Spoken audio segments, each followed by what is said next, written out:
Hello everyone, we are Group 2. We will present about human rights problems in Cambodia by our three members. There are Patsapon, Chawaton and Virati. Introduction.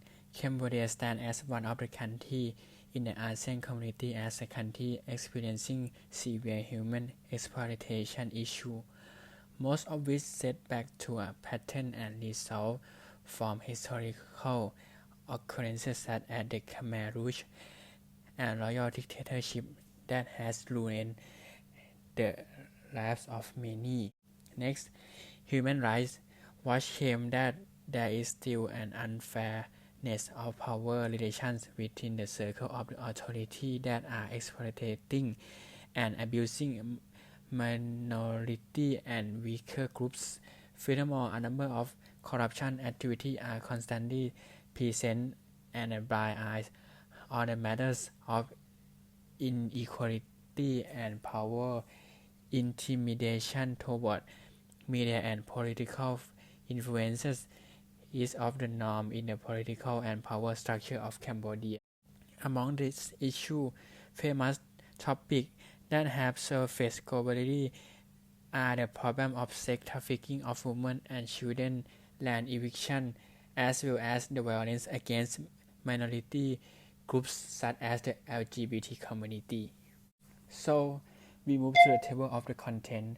On the topic of Cambodia's human rights issue, we have separated our presentations into this section show historical background of the country to give insight on how the issue starts, a list of description of human rights issue, the response the issue is getting nationally and globally, and a verdict of our thought on the topic. First, historical background. Cambodia was under a brutal regime called the Khmer Rouge, which was under leadership of Pol Pot during 1975 to 1979. Throughout this regime, under the hands of the royal family, Pol Pot had the mastermind of creating a Cambodian master race throughout social engineering, which only resulted in the death of more than 2 million people in a Southeast Asian country. This death occurred from starvation, disease, execution, or overwork, and were pointed at anyone who opposed or that the regime saw as a threat, most education people. The Vietnam Army invaded Cambodia in 1979 and ended Khmer Rouge and the Pol Pot power. After this, most survivors of the Khmer Rouge regime went into hiding and ever and arrest a charge. Their power still remains to this day, as many percent of which are simple house arrest like Pol Pot. After the end of this violent regime, Cambodia, under the control of the global organizations coming into the thick damage of human rights, signed the Paris Peace Agreement under the French control in 1991, which was to promise an end to the Cambodian-Vietnamese war and restore its peace of safety for the people. So, move to the human rights issue.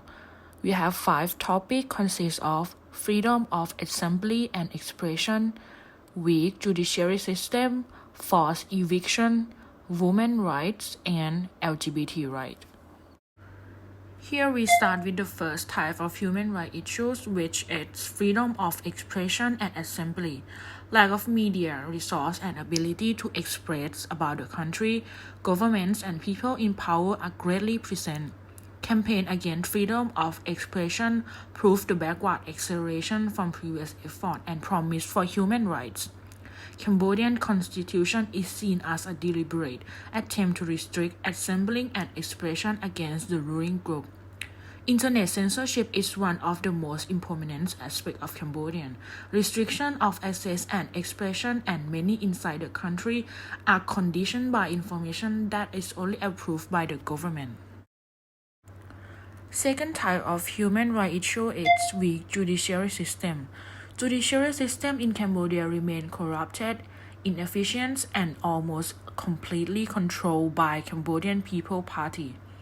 An example of this Pol Pot and his followers of the Khmer Rouge, who were never truly convicted due to the fact of political and monarchy power, was too controlling of the judicial system.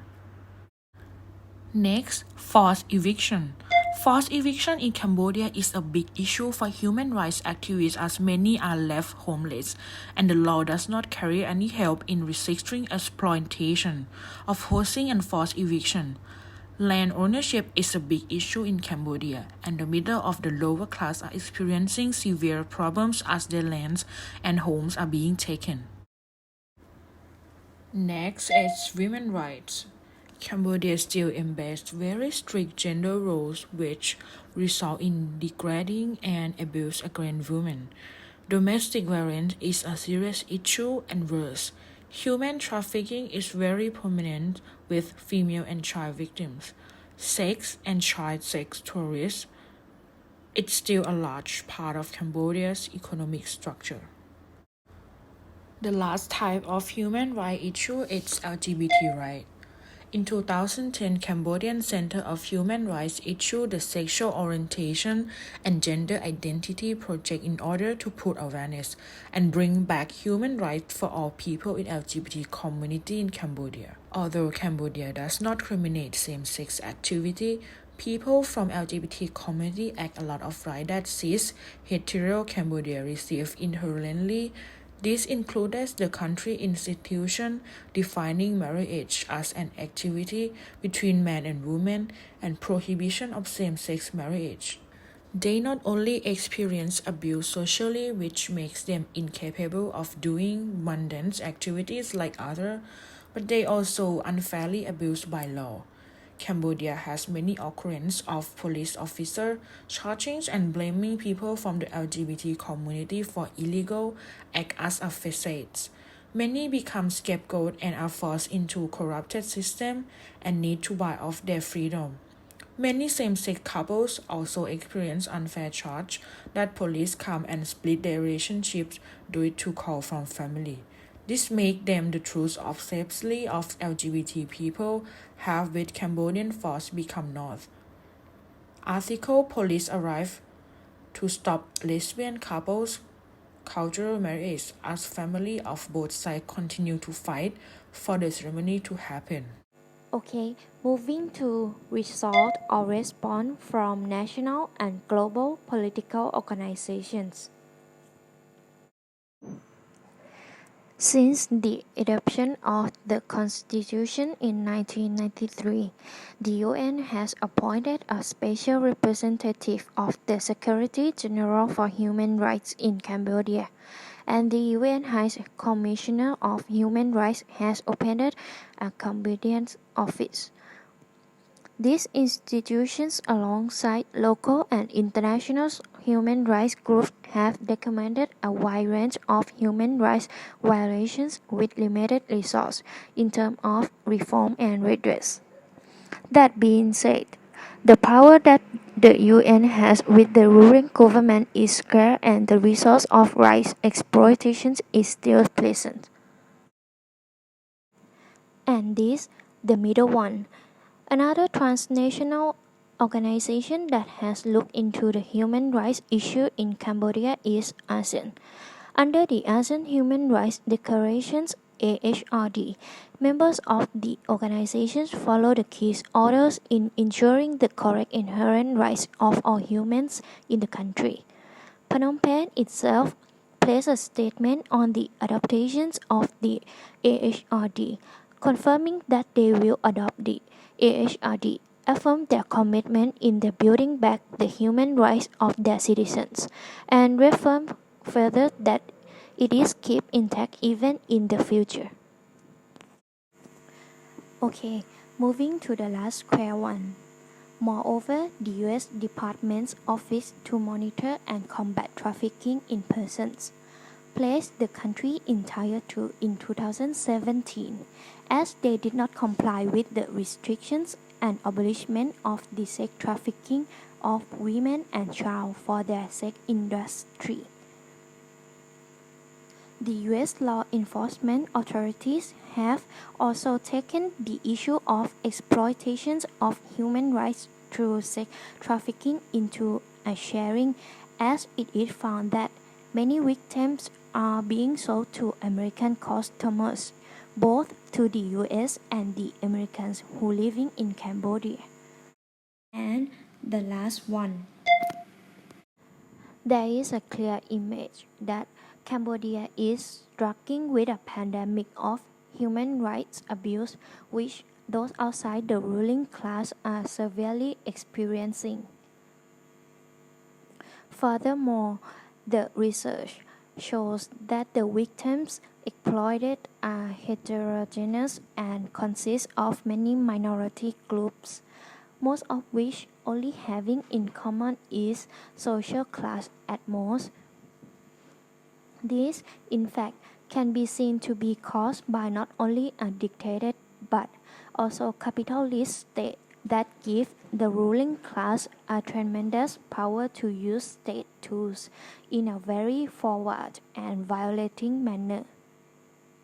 In addition, the response of this issue is small, and any step forward is done without effort or with the goal of improvement. Since there is no commitment or desire to change the hierarchy and power construct in Cambodia that is extremely corrupted, global organizations such as ASEAN and with the help of more fundamental groups such as the United Nations and human rights transnational organizations, they should come forward with stricter surveillance and issuing that can end the abuse of human rights. This is not a national issue for only Cambodia, but it is a global issue.